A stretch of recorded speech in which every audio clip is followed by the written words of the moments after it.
The Thickener. I have been waiting for this product for so long.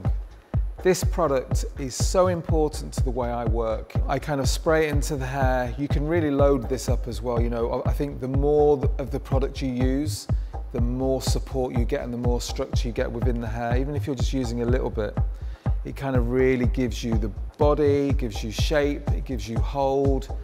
It gives you everything. It's probably the product that I use more than anything. And I think it's a little bit different from the mousse because for me it's kind of, you know when you have that starch texture where you need a little bit more guts, you need a little bit more grip, this is the product I would use.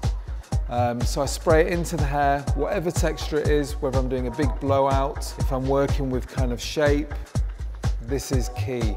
And also, this and the mousse together work really, really well. The best foundation you're going to get for anything, because where the mousse gives you the body and the shape, this gives you that structure and this gives you that hold. I'm really looking forward to using this more.